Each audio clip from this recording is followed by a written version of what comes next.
morning, Dennis. How are you today? Good. Marilyn, how are you doing? Good, thank you. Hello, everyone that's watching this video. Today, I have Dennis McInerney of McInerney and McInerney, lawyers in Burlington, on to discuss estate sales as it pertains to the property, the home. So let's get into it. What's the difference between selling a property under power of attorney and selling it in probate? And what is power of attorney? Yeah, so it's a common mistake actually that I see on a lot of real estate forms. If somebody's selling under a power of attorney, that means that the person that owns the property is still alive, but the person that they've designated as their attorney to make decisions on their behalf when they're not either available or they're incompetent, that they could sell the property during the party's lifetime. Now, I often see that in situations where an elderly person is being transitioned into a long-term care facility or something to that effect, and their children are selling the property for them. So that's the power of attorney sale. The estate sale is if the person has passed away while they own the property, and then it's the executor that's selling the property. So it's important to sort of show that distinction on the agreement of purchase and sale. Sold under power of attorney and the power of attorney signs, or sold in the name of the estate of and the executor signs. Where things get a little wonky is if you as an agent go to sell the property under power of attorney, and between the time that the property sells and it actually closes, the person dies. God, yes. Which can pose a real problem. So I mean, it's a morbid speculation on your part, but you really need to be careful of that, because that would it may well be that you've got the authority to sell the property under the power of attorney, but you lose that authority when the person passes away and it all of a sudden becomes an estate sale. Then you have to get probate. So probate, my understanding about probate is the fact that probate means that the will has gone to a judge, and probate can take as long as, the judge takes to look at the will. Is that correct? That's correct. And every jurisdiction is different. Hamilton used to be notoriously long, but they're now turning it around quickly. Halton was quicker. Now they're a bit longer. It could take up to 6 months. Okay. So say I sell a property that is under power of attorney, and unfortunately the person does die. Do I say I'm not the executrix? Does all of that file go to the executrix or executor? And then do I really say to my client, we have to advise everybody and the lawyers should be able to take over, or what? Yeah, it's certainly, it's a problem. You're quite right. So because the person that is selling it on behalf of the homeowner as power of attorney could be a different person than the executor. You're quite right. If the person passes away, then all of a sudden the authority changes over to the executor. Quite often they're one and the same person, but they have different roles. There's no question about that. And then, yes, the lawyers do have to get involved, and arrangements have to be made, probably to either try to extend the closing. Technically, I think the seller or the buyer could probably get out of the deal, because the seller, under the power of attorney, doesn't have authority to sell that property anymore. So it can, if everybody's motivated to have that deal close, they will find a way to make it work. I've had situations, and we'll talk about this in a second, where we were still able to sell under the estate rather than the power of attorney, because it fell into a loophole that didn't require probate. But I've also seen situations where people absolutely need to get into the property, and the deceased has obviously no longer a need to stay in the property. You sometimes extend the closing, but work out a rental situation where the buyers can be put into possession at least, and they're not going to be homeless while probate goes through. Okay, let me ask you a quick question, because we've done 1 in 5 and 3 questions, which is good because it just didn't take as long as I thought. Okay, so as a power of attorney, and I've been one, as an executor, I've been one, is it better for me to be totally transparent when I'm power of attorney and I see the health of the person diminish to the point that it could cause I hate to say this is so morbid, like, Yeah, I get it. In the process of the sale, the person passes away. right, And and should I I see disclose that? that. Yeah. Yeah. Should Well, I I think, be yeah. talking to a lawyer and the lawyers take over at that point in time? Or should I be transparent, obviously, to the buyer agent? But, let me know. I think, yeah, I think your job is to be transparent because I mean, I don't think there's any merit in not disclosing that, because if something does happen and you didn't disclose it, I think you could be held accountable. I think if you disclose it and if the person's passing is imminent, there may be ways you can explore some remedies. For instance, if you're acting for the person under a power of attorney, maybe they exercise that power of attorney and put the property into joint names with them as power of attorney. And that way, if the person that they're acting for does pass away, then by right of survivorship, the property sort of goes into the hands of the power of attorney and avoids probate.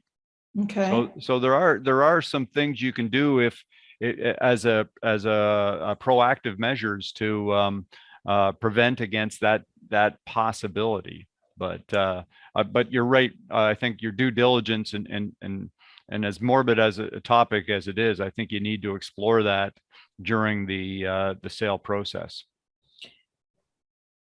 What is a survivor application? So a survivorship application is basically if a husband and wife own a property together, they usually own it as what's called joint tenants.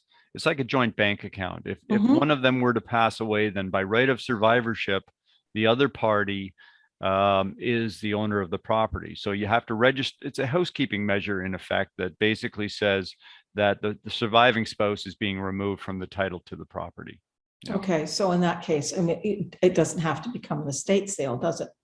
No, it's just the Okay. surviving spouse can sell it. And do you think that is a good thing to do as well as estate planning? Okay, we've talked about, but in the estate planning stage, would that be a very good thing to do, even if there is a will already planned and in place? Yes, it's part of normal estate planning. I do a lot of will and estate work as well, and I recommend my clients as husband and wife try to hold everything jointly as best you can, joint bank accounts, joint title to property. And if you can't hold it jointly, then perhaps you designate for RSPs or RIFs or things like that, you can designate a beneficiary. It avoids a lot of the grief in avoiding any probate application or paying estate tax. Okay. Yeah. When is a good time for an executor to get a real estate agent involved as well as an estate lawyer involved? Is it at the time that the will is drawn up, or is it time when the power of attorney has to take over or an executor? Like, when is a good, it's not a great time at all, anytime, Right. but when is the best time? Well, there's two different scenarios. If it's under the power of attorney and the person cannot continue to live on their own and they've got long-term care set up, and as well, I mean, the practicality of moving that person from from their principal residence into a long-term care facility, the house has to be physically ready to be listed. So that's an aspect that falls on you guys to sort out. At that juncture, when you're about to list the property, it probably wouldn't hurt to speak with either a real estate lawyer or an estate lawyer to make sure that the property is in order and there's nothing registered against the property, or it's in joint title.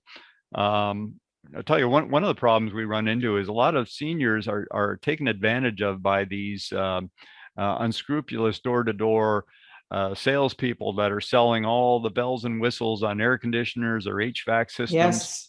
And what they don't realize is, yes, they got a monthly payment, but they're paying interest through the nose on it.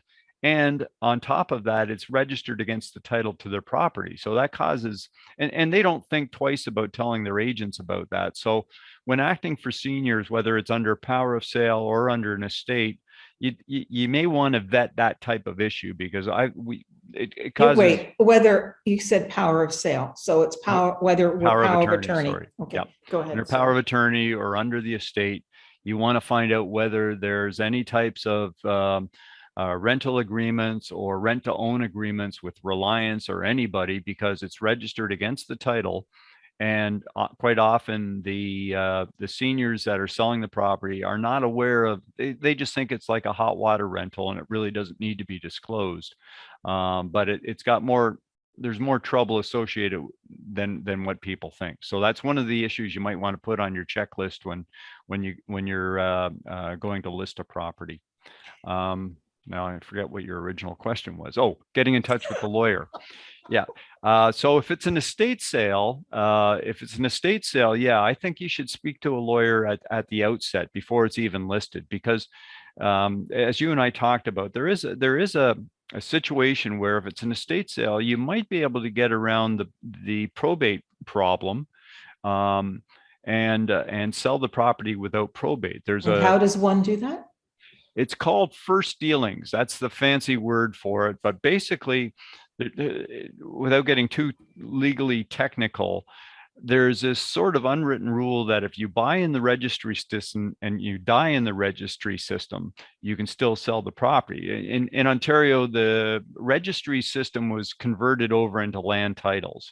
Right. So if people, long story short, if people have owned the property forever and ever, and since the time they've owned it, there hasn't been any activity on that property, since the registry system was switched into land titles, they're allowed one sale of the property without going through probate. I can't tell you the number of people that don't know about this and have unnecessarily waited to sell the property until the probate was done, when in fact they didn't have to. So that's one of the main reasons I would suggest to contact a lawyer if you're doing an estate sale. So to me, I would recommend anybody, okay, because I deal with a lot of seniors. I would recommend anybody call the estate lawyer first before you list the property. End of sentence. Yeah.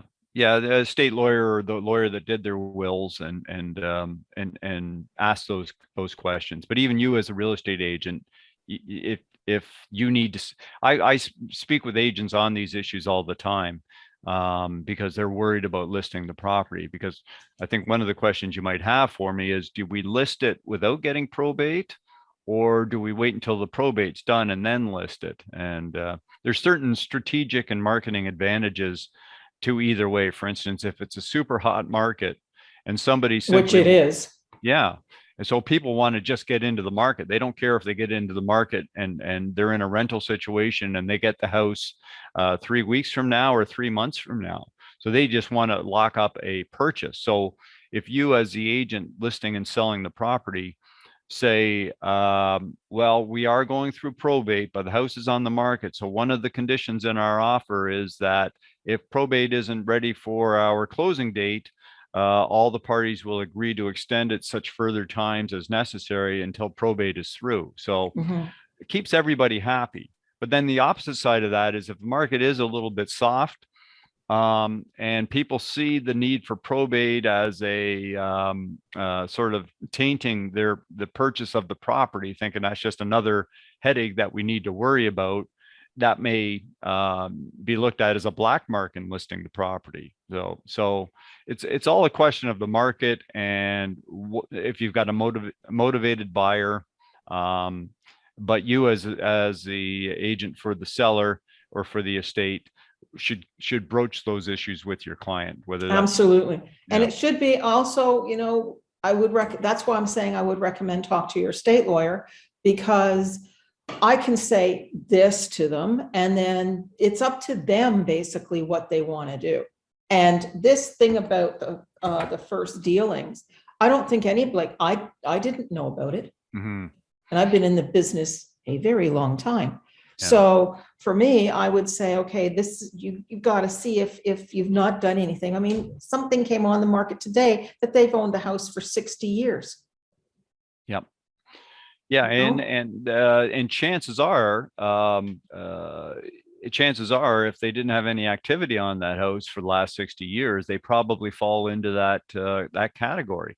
Problem is that if they say, yeah, we've owned the house for 60 years, but my husband was self-employed, and I took his name off title for a while and put his name back on title 10 years ago. Well, that might prevent you from using the first dealing. So you really have to take a good look at the title. And that's why you want to speak either to your real estate lawyer or your estate lawyer to ask those hard questions. Does it cost for a lawyer to search the title in that case, or? Well, for our clients or our agents we act for, we don't charge a fee to do it, but there is to go into the TerraView registry system. There's an out-of-pocket expense of $30 or $40, but if it saves you months of grief or a probate situation, it's money easily well spent. Okay. Anything else that you want to discuss? I think we've discussed it a lot. I think we've pretty well covered all the bases for a short, quick meeting. I think you're bang on. A lot of real estate lawyers and estate lawyers do the same sort of work, but reaching out to them in advance before you actually list the property is a good idea. And how do we reach out to you, Dennis? Well, you can contact me at dennis@mcnarylawyers.com or contact me by phone at 905-634-3424 extension 22. I do have a very mediocre webpage, so you can find me that way. But otherwise, no, just give me a call. Okay, Dennis, thank you so very much for all you do for me and for your help on this one, because I think this is really, really beneficial for a lot of people, especially this. I know I'm going to say this first dealings thing, and also explaining probate and pitfalls, and we as real estate agents, what we have to look at.